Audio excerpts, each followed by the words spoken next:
होता है। अब यहाँ रखा था हमने, रानी ने कहा, हे विष्णु, राजा को तूने मारा है। अब राजा तो श्रीम हो गया ना, राजा को तूने मारा है। विष्णु ने कहा, हे रानी, राजा मरा नहीं, अमर हुआ है। रानी ने कहा, हे विष्णु, तू कौन है? विष्णु ने कहा, मैं सत्य चित आनंद व्यापक अद्वितीय हूँ। अब राजा देखो, अब रानी क्या कह रही है विष्णु को, भी राजा को तूने मार दिया है ना। अब विष्णु भगवान जी क्या कह रहे हैं, मरा नहीं है, अमर हुए हैं। मतलब शरीर तो है उनका, पर अपने आप में स्थिति बना ली ना उन्होंने। अब फिर रानी पूछ रही है कि तू कौन है विष्णु भगवान से, तो वो क्या कह रही हैं, मैं सत्य चित्त आनंद अद्वितीय हूँ। रानी ने कहा, इन पदों का अर्थ कहो, क्योंकि मैं वेद शास्त्र पढ़ी नहीं हूँ। लगाया तो रानी ने था, राजा को लगाया तो रानी ने था, है ना। रानी ने सारा कुछ किया, तो बाद में राजा की लो लग गई वहाँ पर। और सत्संग भी मुझको स्त्री होने से किंचित मात्र ही है। पहले स्त्रियों को सत्संग लेने का मतलब था नहीं, उनको नहीं दिया जाता था। विष्णु ने कहा, सत्य उसको कहते हैं जो असत्य से जुदा होवे, और चित्त उसको कहते हैं जो जड़ से भिन्न होवे। सत्य चित्त आनंद का अर्थ पूछ रही है रानी। और आनंद उसको कहते हैं जो दुख से न्यारा होवे। व्यापक उसको कहते हैं जो परिचिन्न ना होवे और अद्वितीय होवे, है ना। व्यापक क्या हो गया, जो फैल गया, कण कण में व्यापक हो गया जो। और अद्वितीय उसे कहते हैं जो द्वैत से रहित होवे। रानी ने कहा, मैं जानती थी कि तू निर्वैर निर्विकार है, परंतु तेरे कहने से जाना कि सर्व विकार तेरे में ही है। अब रानी केड़ी घट गई। हाँ, तो अब रानी, अब वो ऐसा क्यों कह रही है, मैंने जाना कि सारा विकार तेरे अंदर ही है।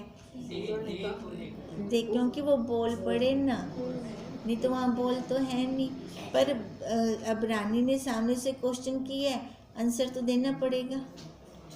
क्योंकि अवार्ड मानस गोचर विषय बुद्धि रूपी वाणियों के हिसाब का खाता नक्की हो चुका है। वो बोल पड़े, उन्होंने बताया, और रानी ने अर्थ पूछा सच्चिदानंद का, वो बोल पड़े, है ना। बोल के उन्होंने बताया। अब रानी क्या कह रही है कि उसमें ना वाणी का कोई हिसाब किताब नहीं है, मैं तो ये जानती थी पहले से ही। अब इन हिसाबों से कुछ मतलब नहीं है। हे विष्णु, जब सर्व अस्ति भांति प्रिय रूप तू ही है, तो किस से तू न्यारा है। जब सारा ही वही है, सारा जल जल जल है ना, तो अलग जल कौन सा हुआ जिसको हम बोलें कि ये जल नहीं कुछ और है। और किस से तू अभिन्न है, तुझ विषय द्वैत अद्वैत भिन्न अभिन्न का मार्ग ही नहीं है। जब सारी एक स्टील की चादर है ना, उसके कुछ टोटे टोटे ही नहीं है, तो हम अलग किसको कहेंगे। नहीं तो अपने अस्थि भांति प्रिय रूप आत्मा से जुदा असत जड़ दुख रूप प्रपंच को दिखला, जिससे तू न्यारा है। अब रानी क्या कह रही है, जब सारा ही विष्णु है ना, तेरे से जब कोई जुदा है ही नहीं, तो असत जड़ रूप दुख क्या होगा। अगर है, तेरे से जुदा है, तो तू फिर दिखा। दिखाने का क्या मतलब है, किसी एक को तो उंगली निर्देश कर, ये असत है, ये जड़ है, ये दुख रूप है। अब देखो, अब जहाँ असत जड़ दुख रूप हम उंगली निर्देश करेंगे ना, तो वहाँ इसका मतलब विष्णु नहीं है। पूर्ण है तो सब में है, पूर्ण है तो सब में है, जड़ में है चेतन तो फिर हम उंगली निर्देश कहाँ करें? वहाँ उंगली निर्देश ही नहीं हो सकता। अब यहाँ से रानी ने बोला तू दिखा मेरे को। अब पहले तो सच्चिदानंद का अर्थ पूछा, अब अर्थ पूछ के वहाँ से ही विष्णु भगवान जी को पकड़ लिया।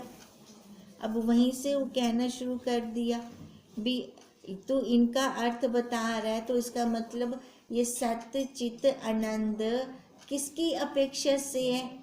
असत जड़ दुख रूप की अपेक्षा से है। तो इसका मतलब वहाँ पर विष्णु नहीं है, जबकि विष्णु तो कण कण में व्यापक है। जैसे सुवर्ण से भिन्न भूषणों को दिखा सकते हैं हम, भूषण स्वर्ण से बिना, इत्यादि जल तरंग आदि दृष्टांत अनेक हैं। इससे हे विष्णु सर्व मैं ही हूँ, तू है ही नहीं। ये भी ठीक है ना, सर्व मैं हूँ, मैं ही तो विष्णु हूँ। अगर मैं कुछ अलग बनूंगी तो कुछ होएगा ना। विष्णु हंसा और कहा मुझे ब्रह्म कहते हैं। रानी ने कहा जीव ईश ब्रह्म सतचित आनंद इत्यादि नाम रूप मुझ अवाच्य पद से ही सिद्ध होते हैं। अब मैं हूँ तभी तो ब्रह्म है, अगर मैं ही ना हूँ तो फिर ब्रह्म कैसे? सिद्ध कौन करेगा कि ये परमात्मा है? कौन सिद्ध करेगा? मैं सिद्ध करूँगी ना। अब अगर मैं परमात्मा को सिद्ध कर रही हूँ तो इसका क्या मतलब है? मैं बड़ी हो गई तो इसका मैं परमात्मा भी वो छोटा हो गया। कहने में तो कहना पड़ेगा, कहने में कहना पड़ेगा, पर यहाँ पे समझ आए हमें, है ना, पक्की दृढ़ता हो जाए निश्चय के अंदर। मैं चैतन्य किसी कर भी सिद्ध नहीं हो सकती। मेरे को कौन सिद्ध करे? मेरे को तो कोई सिद्ध नहीं कर सकता। अब जो मेरे को सिद्ध नहीं कर सकता तो इसका मतलब मैं ही हो गया ना, मैं ही मैं हूँ। फिर पर जब मैं ही मैं हूँ, सर्वव्यापक हूँ, तो मैं परमात्मा को बाहर क्यों ढूंढ रहा हूँ? है ना, बाहर परमात्मा तो छोटा हो गया। फिर इससे मेरा नमस्कार मुझको है। हम तभी नमस्कार करते, सिर झुकाते हैं। अब वो झुकना कहाँ है? या हृदय में है वो परमात्मा, उसको हम नमस्कार करते हैं। अब पर हम समझते क्या है? बाहर कर रहे हैं नमस्कार। मुझ में जानने ना जानने का मार्ग ही नहीं है, ज्ञान स्वरूप है ना ये। और जानना ना जानना भी मेरे में ही है, तथा सर्व दृश्य मेरा ही चमत्कार है। हम रोज चमत्कार करते हैं, पर हमें वो समझ नहीं है अपने चमत्कार की, है ना। हम चमत्कार किसका? परमात्मा का मान रहे हैं। परमात्मा कहाँ छिप गया? हमारे अंदर आके छिप गया। वो परमात्मा हमें बाहर नहीं मिलने वाला।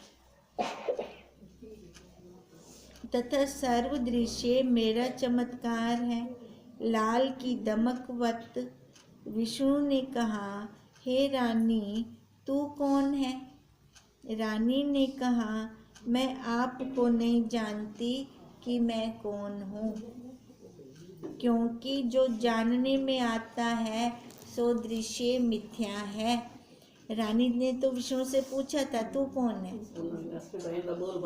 हाँ, तो विष्णु भगवान ने बोला था मैं सच्चिदानंद हूँ। फिर रानी ने बोला तेरे अंदर विकार है, तू बोल पड़ा। अब विष्णु भगवान जी वही प्रश्न रानी से किया कि तू कौन है, तो अब रानी क्या बोली? है ही नहीं, मैं जानती ही नहीं हूँ मैं कौन हूँ। सो अगर मैं बोलती हूँ तो वो दृश्य हो जाता है, वो दृश्य मिथ्या है। बुद्धि का धर्म है, बोलते तो हम बुद्धि से हैं ना। और मैं चैतन्य सर्व का जानने वाला हूँ, मुझको कौन जाने कि तू कौन है। इससे मैं स्वयं प्रकाश हूँ। विष्णु ने कहा, तुमसे सर्व जगत प्रकट हुआ है, तू क्यों नहीं आपको जानती? क्या तू जड़ है? रानी ने कहा, जड़ घट आदि तमोगुण के कार्य हैं और बुद्धि भूतों के सत्व गुण का कार्य है। अब भगवान जी कह रहे हैं ना, भी सारा कुछ तो तेरे से प्रकट हुआ है, तू क्यों नहीं जानती इसको? तब रानी क्या कह रही है कि ये जड़ आदि जो भी हैं ये तमोगुण, घट आदि तमोगुण के कार्य हैं और बुद्धि भूतों के सत्व गुण का कार्य है। इससे घट आदिकों की अपेक्षा से बुद्धि चैतन्य है। अब मैं जो बोलती हूँ बुद्धि से ही तो बोलूँगी, है ना। अगर घट वगैरह देख रही हूँ तो वो जड़ है, वो तो नहीं बताएगा। ये घट है, घट को मैं बता रही हूँ तो मैं बुद्धि का सहारा लेकर बता रही हूँ। तो ये बुद्धि चैतन्य है घट आदिकों की अपेक्षा से, है ना, उसकी अपेक्षा से चैतन्य है। मैं अवार्ड मानस गोचर जड़ चैतन्य से रहित चैतन्य स्वरूप हूँ। अब जहाँ पर मन का, बुद्धि का, इंद्रियों का पहुँच ही नहीं है, जहाँ पर, है ना, मैं सबसे अगोचर हूँ, इन सब को जानने वाली हूँ। जिस मुझ कर जड़ चैतन्य सतचित ज्ञान अज्ञान ग्रहण त्याग धर्म अधर्म मन वाणी का कथन चिंतन सिद्ध होता है। अब मैं ही तो सिद्ध कर रही हूँ, बुद्धि को भी मैं सिद्ध कर रही हूँ, जड़ चेतन को भी, सत्य असत्य को भी।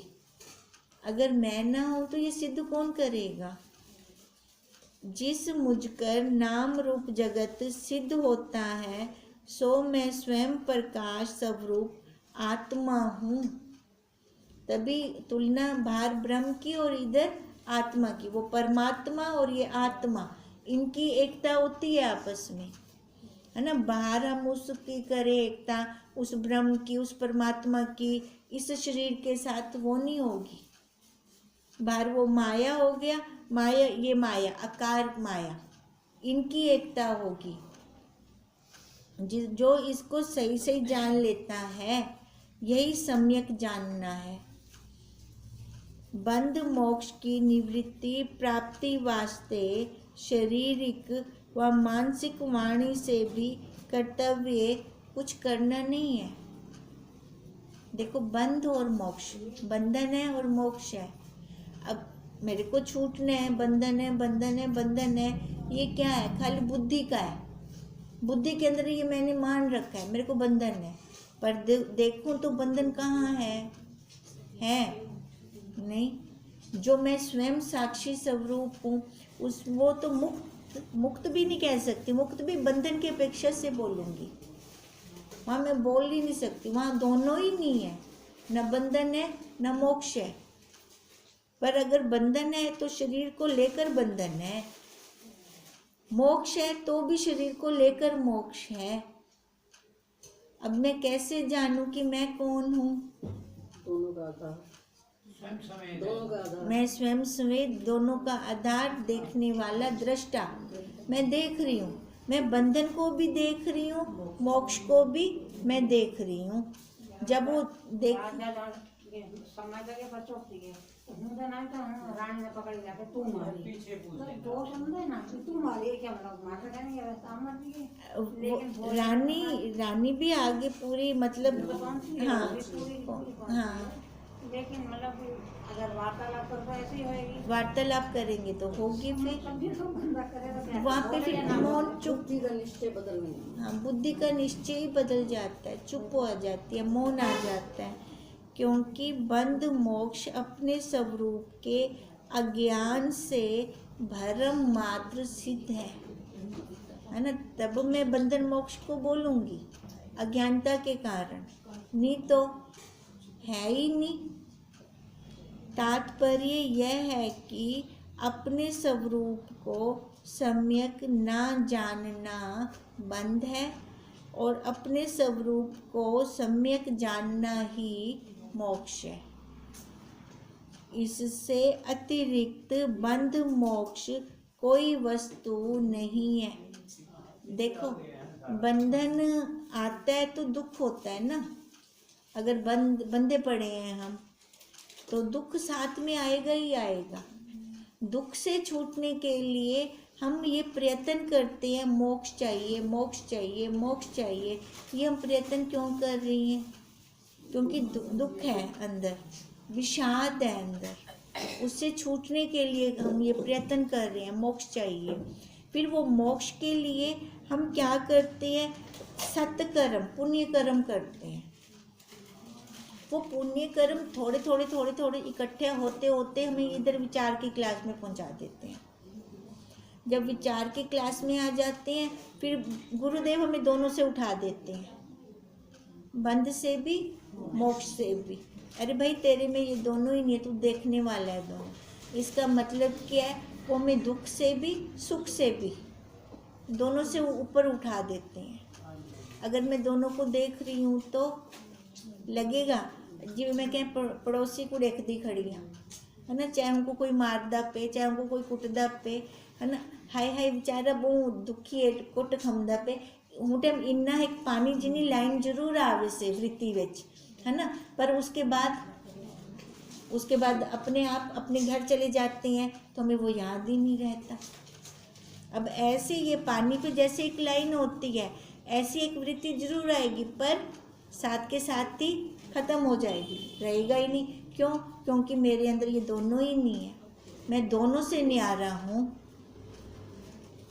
इससे अतिरिक्त बंध मोक्ष कोई वस्तु नहीं, जिसके ग्रहण त्याग से पुरुष को बंध मोक्ष होवे, और न कोई बंध मोक्ष का स्थान है।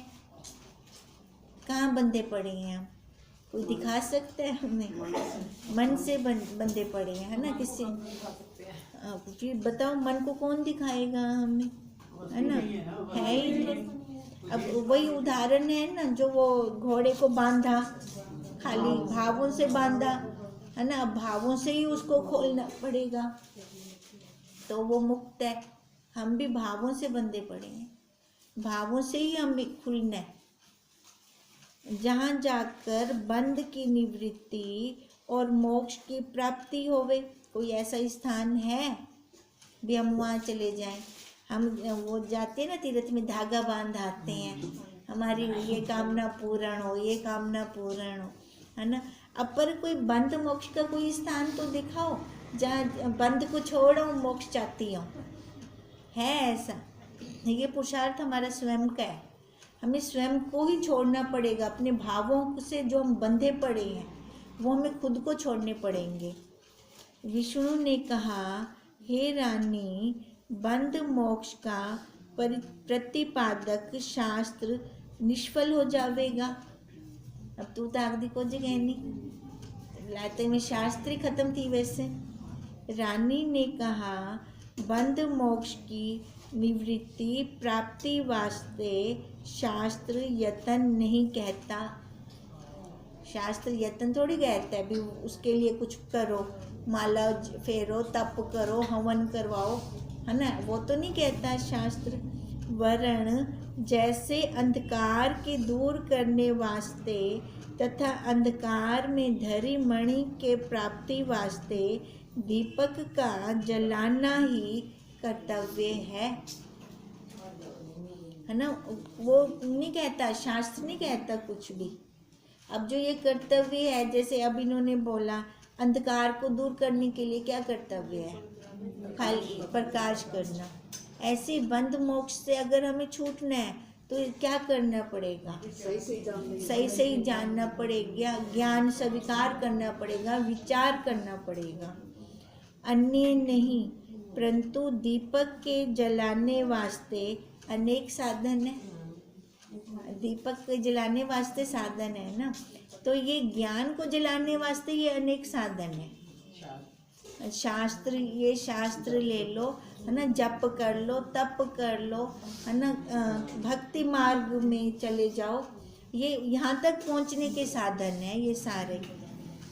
कोई अंधकार के दूर करने वास्ते तथा अंधकार में धरी मणि की प्राप्ति वास्ते अनेक साधन नहीं है, तथा जैसे अपने सुख के देखने वास्ते, अपने मुख के देखने वास्ते केवल शुद्ध दर्पण का सम्मुख होना ही कर्तव्य है, परंतु जिस दर्पण में मलिनता होवे तिस दर्पण की मलिनता दूर करने वास्ते अनेक साधन है। कितने हम साधन करते हैं ना। कोई मुख देखने के अनेक साधन नहीं है, मलिनता को दूर करने के साधन है। मुख देखने के साधन नहीं है, वो खाली मलिनता। अब ये अज्ञान दूर होगा तो अपने आप ही बंध मोक्ष की निवृत्ति हो जाएगी। तैसे बंध मोक्ष की निवृत्ति प्राप्ति वास्ते केवल अपने स्वरूप का सम्यक जानना ही कर्तव्य है, और कोई कर्तव्य नहीं है ना। कोई हमें जप करना पड़ेगा नहीं, यहाँ तक पहुँचने के लिए साधन है। वो साधन, हम साधन से पहुँच जाएं। अब बाहर साधन स्कूटर तक हम पहुँचे, यहाँ सत्संग भवन तक स्कूटर तो बाहर खड़ा कर देता है ना, वो तो अंदर कहीं नहीं आया ना, साधन बाहर कर दिए ना।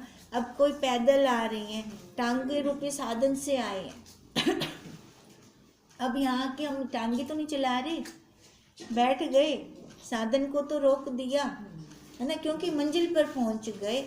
अब ऐसी जब मंजिल साधन हमने किए, अपने आप में आ गए, विचार हमारा चल पड़ा, फिर हमें साधनों की जरूरत नहीं है। फिर तो बस हम वही सही से समझ जाएं।